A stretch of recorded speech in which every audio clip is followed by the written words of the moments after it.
Ada loh kisah-kisah yang rasanya nggak lekang oleh waktu, yang seolah-olah berbisik ke kita tentang takdir, tentang kerendahan hati, dan tentang keajaiban yang ternyata bisa tersembunyi di dalam rutinitas kita yang paling biasa. Hari ini kita bakal bedah salah satunya.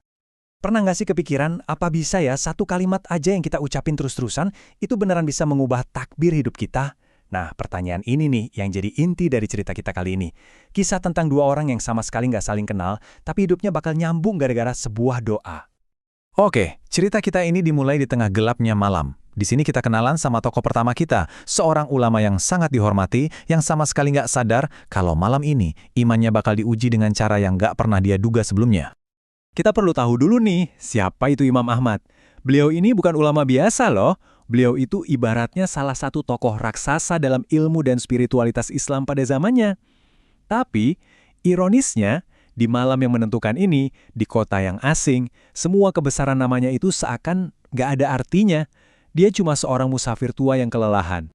Coba dibayangin betapa lelahnya beliau, udah sepuh, jauh dari rumah, badan rasanya remuk semua. Satu-satunya yang ada di pikirannya cuma pengen cari tempat buat numpang istirahat sebentar. Dan iya, di mana lagi tempat yang lebih baik selain di rumah Allah kan? Masjid sepertinya jadi satu-satunya jawaban. Tapi, yang dia dapatkan bukan sambutan hangat, malah penolakan mentah-mentah. Si penjaga masjid yang jelas nggak tahu siapa orang tua yang ada di hadapannya ini, dengan dinginnya langsung ngusir. Kebayang nggak sih, seorang ulama sekali berbeliau diperlakukan kayak gitu? Pahit banget rasanya.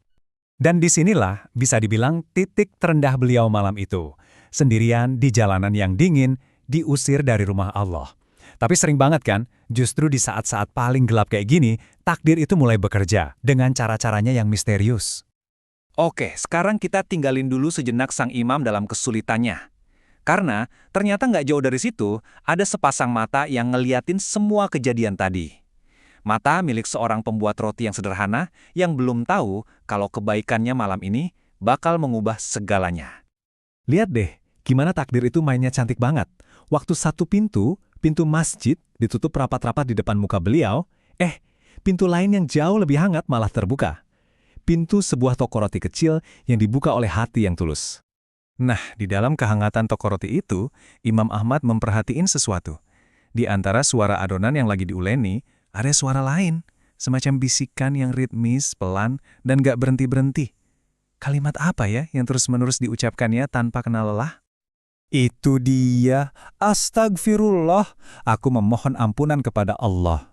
Kalimat itu ngalir aja gitu dari bibirnya, kayak sungai, terus-menerus. Seolah-olah itu udah jadi nafas dari setiap gerakannya. Sang imam, yang namanya juga seorang pencari ilmu sejati, ya jelas nggak bisa menahan rasa penasarannya.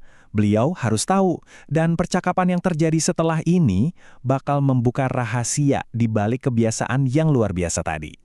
Pertanyaannya sederhana aja, pertanyaan dari seorang musafir ke tuan rumahnya. Padahal, beliau sama sekali nggak tahu kalau jawaban yang bakal dia terima akan menjelaskan semua kejadian aneh malam itu. Jawaban si pembuat roti ini sederhana, tapi jujur bikin merinding. Dia bersaksi, berkat kebiasaannya beristighfar, setiap doa yang dia panjatkan itu selalu dikabulkan. Wah, sebuah pengakuan iman yang luar biasa banget. Tapi ada tapinya. Si pembuat roti ini kemudian nambahin, ada satu pengecualian. Cuma satu doa. Yang sampai detik ini, kok ya belum terjawab juga. Tentu aja, ini bikin sang imam jadi makin tertarik. Dan sekarang kita sampai di puncak ceritanya. Momen di mana semua kepingan puzzle, perjalanan imam, pengusiran di masjid, kebaikan si pembuat roti, akhirnya nyambung jadi satu dalam sebuah pertemuan yang ajaib. Inilah dia, pertanyaan terakhir, pertanyaan pamungkas yang bakal membuka semua misteri malam yang aneh ini. Apa sih satu-satunya keinginan yang belum terkabul dari seorang pembuat roti yang soleh ini? Dan ini dia jawabannya, tulus banget, sederhana banget. Dia nggak minta harta, nggak minta jabatan. Keinginan terbesarnya cuma satu, bisa ketemu langsung sama ulama besar yang sangat dia hormati, Imam Ahmad bin Hambal. Dan di momen itu juga, klik, semuanya langsung jadi jelas buat Imam Ahmad. penolakan yang menyakitkan, kakinya yang seolah diseret ke sana, kebaikan orang asing ini, semua ini bukan kebetulan. Ini semua adalah sebuah jawaban. Nah, inilah klimaks dari segalanya. Kesulitan yang dialami Imam Ahmad malam itu ternyata bukan hukuman. Itu adalah kendaraannya. Kendaraan ilahi yang benar-benar menyeret beliau melintasi kota, langsung ke depan pintu si pembuat roti, cuma untuk menjawab doanya.